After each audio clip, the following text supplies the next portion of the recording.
Salams and welcome to part number 11 of the Ansari series, where we look at who is Maulana Fazlur Rahman Ansari, and we are busy with his details from the moral and spiritual transformation in Islam, a book compiled and edited by Abdul Kader Choughley, and you can get copies. Please get a copy of this, put it in your own library by the Ahsan Academy of Research and by Shelvcraft. The details, you will find it in the description below. So let's look at Maulana Ansari's doctoral thesis, the challenges and opportunities that he faced. By all accounts, Maulana Ansari's thesis was to be a pioneering contribution in Islamic philosophy. Moreover, his detailed studies of tafsir, together with his immense grasp of classical texts, provided him a scholarly edge to develop his understanding of tafsir and the Islamic moral and metaphysical philosophy. Maulana Ansari's assiduous study on his doctoral thesis was not without difficulties, and anyone knows if you are studying at any time at university, if you're trying to do a PhD or a thesis or a doctorate, if you're trying to do experiments, you're going to find challenges all the way. The concepts of Islamic moral and metaphysical philosophy were a new terrain in the discipline and entailed wading through a vast corpus of literature in different languages. As there were no previous studies dealing with this topic, the prospect of formulating new approaches became equally daunting. In fact, 5 years of intensive study indirectly prepared him for his future role as the exponent of the Quranic teachings derived from the multiple levels of philosophy. When the thesis was completed and submitted to Sayyid Zafar al-Hasan, his mentor and his supervisor, the professor, for moderation, his supervisor had left Aligarh for Karachi, preceding the establishment of Pakistan. This was during the problem years when there was a partition of India into India, Pakistan, and East Pakistan, which today is known as Bangladesh. And thus was unable to present it to the relevant persons in the philosophy department. After Sayyid Zafar al-Hasan's death in 1949, efforts were made to trace the research manuscript but could not be found among his belongings. Prior to this, the only other copy of Maulana Ansari's thesis was destroyed during his migration to Pakistan in November 1947. His entire library was looted and destroyed in Amritsar, which is in Punjab, and shattered all hopes of retrieving the fruits of years of laborious and painstaking research. And myself as an academic as well, I can tell you, once you've done years and years of research and you've got boxes and boxes, that's your treasure. That's more valuable than your gold.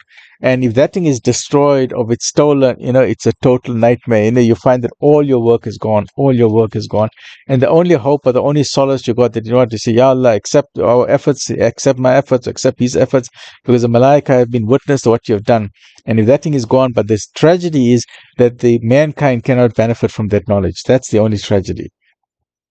So let's look at his world Tabligh tours from 1949 to 1969, 49, 59, 60, 20 years, 2 decades. The epoch-making and historic Tabligh journey during 1949 to 1950, and which lasted for 15 months, 15, was uniquely associated to Maulana Siddiqui and Maulana Ansari. In many respects, the Tabligh journey was unprecedented, even during the 19th and 20th centuries. The countries selected had their respective socio-political peculiarities, and the Muslim communities were exposed to a number of challenges. In fact, the emerging Muslim communities exposed to the predominantly Western cultures had the formidable task of establishing a viable Islamic presence through institutional forms like the mosques and Islamic centers. The crisis of Muslim identity was inevitable if they failed to address concerns that were directly related to Islamic beliefs and teachings. In summary, the 5 Tabligh tours, which spanned over 20 years, were undertaken by Maulana Ansari to forge solidarity amongst diverse Muslim communities in far-flung countries across different continents. He also established Islamic outreach programs for the purpose of articulating the collective Islamic identity in countries in which he visited. He strongly maintained that the fusion of knowledge and moral training was the Islamic ideal for Muslim communities. Let's look briefly at the history of the Alamiya Institute. Maulana Ansari held important positions at higher institutes of learning For example, he was appointed lecturer at the University of Karachi to teach comparative religion, Islamic philosophy, and other disciplines during the period 1960 to 1964. In 1964, Maulana Ansari took 5 years leave without pay in order to establish the Alimiya Institute. His growing preoccupation with the World Federation of Islamic Missions, WFIIM, which required extensive travels abroad, forced him to resign from the post. It was at the insistence of Professor Ishtiaq Hussain Qureshi, then Vice-Chancellor of the university, that he continued to be associated with the institution as Director of Research Studies in the Department of Islamic Studies, a position which he held until his demise in 1974. Maulana Ansari also studied various branches of medicine during his student days at Aligarh. In 1966, in Karachi, he was registered as an authorized practitioner of homeopathy. The multidimensional personality of Maulana Ansari unfolded at 3 levels. Firstly, his academic career, secondly, his tabligh mission, and thirdly, his tasawwuf responsibilities. These 3 areas were contributing factors to his fame as an alim-scholar. The nucleus of the Islamic Institute was formed when Maulana Ansari had introduced short courses on Islamic studies in a modest flat at Sadr, Karachi, to foreign students who wished to be enlightened through the medium of English on Islamic culture and civilization. The courses continued until the Islamic Alimiya Institute took a formal shape at the Islamic Center in July 1964. The first batch of students who hailed from Pakistan, East Africa, and South Africa, that's our own country, subhanAllah, West Indies, and South America, pursued the fully fledged courses in Islamic theology and modern thought. The Alimiya Institute, owing to its unique educational program and dynamic approach, carved out a niche as a premier institution of learning and attracted considerable interest from many parts of the world. The list of the first batch of graduates is an indication of the diverse backgrounds of Muslim students who later served the cause of Islam. Alhamdulillah. When you see people who are dedicating their lives to Deen al-Islam, you feel, and that is the two things which Nabi sallallahu alaihi wasallam said. You must do away with envy. Envy is not allowed. Envy is only allowed in 2 cases. When you see a wealthy person and he's using it in the right way, he's using his money to uplift the people, he's helping the poor, the widows, the orphans, and everyone. He's giving out food, he's doing so much good for the people. Then you say, hey, I wish I was like that. Wow. If I had money, I wish I was like that. And the second thing where you can be envious, when this person got super knowledge, and you say, wow, look at that person's knowledge, look at that Islamic scholar, look at how much he knows. Hey, I wish I could be like that. He's so brilliant, he understands everything. So those are the 2 things, because it encourages us to strive more and to be like them, right? And they dedicate their lives to serve the cause of Islam, subhanAllah. So when you see people like that, it's so dedicated. They serve in the cause of Islam. You say, wow, look at these people. But then you feel good to say, somewhere along the line, there are people who have dedicated themselves to hold up the pen of Islam. You'll find some people, whether it's rain, wind, or shine, or snow, they will wake up for Fajr, they will make sure the mosque, the lights are burning in the mosque, subhanAllah. The rest of the people can't do it. But there will be a small group of people who will be going to masjid regular basis, who will be holding the banner of Islam by giving regular talks at the mosque, who will be giving the regular Jummah khutbahs. Now, you must remember, if you give one Jummah khutbah on a Friday, it takes your preparation for a week. I don't know about some people can talk off the cuff. They'll say, all right, let's talk for an hour, let's talk for 2 hours. Yeah, subhanAllah, some people can do it. Other people need to prepare. Let's say you get a young graduate student who's finished Darul Uloom, say, hey, next week, you can prat, no by the mosque. Next week, you want to speak at the mosque. And he said, yes, like I would no prat by the Jummah Masjid. Yes, you can prat no by the Jummah Masjid. There's a dozen men said also, and you must prat no. There's 1,000 people there. Now you got to give a talk. And you say, yes, like how I'm going to give a talk. So you start preparing, make notes, and you make sure, because there's 1,000 people there. You don't want to waste the time.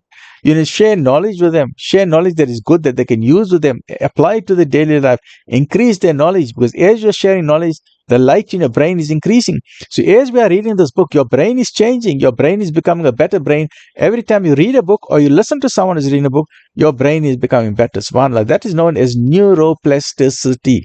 Right? Your brain is improving every time we're sharing knowledge. SubhanAllah. So besides the degrees conferred by the Alimiya Institute, the students were given all possible facilities to obtain modern degrees at undergraduate or postgraduate levels according to the preferred areas of specialization from the University of Karachi. Must also be remembered that Maulana Ansari is associated with the university as lecturer and director of research, facilitated the accreditation of degrees at his institution. Maulana Ansari's life was filled with challenges. One such example was his doctorate in philosophy thesis, which he had completed in 1947. The fruits of his labor lost during the partition years did not deter him from resuming his doctoral program at the University of Karachi. In 1970, he was awarded the PhD degree of philosophy. His topic was called Islamic Moral Code and its Metaphysical Background. His thesis was commented by an eminent scholar of philosophy, Dr. Manzoor Ahmed, as follows, and I quote, "It is indeed a comprehensive account of the moral code provided by the Quran, a like of which, to my knowledge, has not been formulated with such an extensiveness by anyone in the history of Muslim literature." End of quotes. One, look at it. His professor, his mentor is saying words like that. They haven't come across writing like this. Subhanallah. So it shows the scholarly and academic intellectual prowess of Maulana Ansari, alhamdulillah. 3 years later, in 1973, Maulana Ansari would incorporate his extensive studies on the Islamic moral code in the Quranic foundation and structure of Muslim society. Join me in the next episode where we're coming towards the journey's end. We would look at the end of the life of Maulana Ansari, and we can try and see how he dedicated his life to holding up the banner of Islam. So join me in this Ansari series as we try and get an understanding of this amazing human being and others like Maulana Siddiqui. And we have modern scholars today. We have Mufti Mank. We have Dr. Zakir Naik, Ahmad Didat, Sheikh Hamza Yusuf. We've got Dr. Umar Sulaiman. Then we've got, who is it? Abbas from London, UK. And other one, I forget his name for the timing. Is it Tim? He's the Sufi, one of the Cambridge University. I forget his name. But some amazing scholars we've got in the modern era. So I'd like to share knowledge, and this is mainly to invigorate yourself, to invigorate myself, to increase our knowledge of Deen al-Islam, and to emulate other people who are so dedicated, who are so passionate about Islam, to say, you know what, we are living in this life, in this world, just for a short while. What little can we do? What little can we do to plant the seeds of Islam so that we say, Ya Allah, accept our little effort. You know, my efforts are very little. You know, may Allah reward these people. May Allah reward like Abdul, Kader, Choughley. He sat hours and hours preparing this book. May Allah reward Shelvcraft, Anwar Essa and them for financing. Because many times people don't have the finances. They've got the knowledge, they've got the intelligence, they don't have the finances to do books like this. Then may Allah reward like Yasin Muhammad, Mahdi Creel, and so many others. And all the scholars, you know, whoever you are, not only these authors, but any author who has spent their time writing down, researching, you know, to research a book, sometimes it takes a year, sometimes 2 years, sometimes it can take you 10 years as well. Only those people know, like for example, Sahih Bukhari, we know Imam Bukhari, Imam Muslim. They used to study for hours and hours, getting that knowledge, making sure, verifying that information. Is it proper? Is it haq? Is it true? Is it not true? And to make sure that, you know, this is worthy to be read. And what I like about this book as well, and the other book also by the same author, I don't know if I've got that book as well. It's also by Ansari, Islam. Yes, I've got this one here, which we've done the series on this, is Islam and Introduction. Please get a copy of this book, also by Abdul Qadir Choughley. And also you can get it from the Ahsan Academy of Research and by Shelvcraft. This is a fabulous book, few pages, very thin book. I'll tell you how many pages, and there's only 68 pages. Please, every home must have a copy of this book. Tell your children to read this book. Every school must have a copy of this book. Buy this book in thousands. Give it out as dawah. Give it out to people who want to know the basics of Islam. It gives you the core teachings of Islam. Even if you are born a Muslim, they read this book, it will remind you again what is Islam and the beauty of Islam. Stay well, look after yourself. Alhamdulillah Rabbil Aa'la'meen.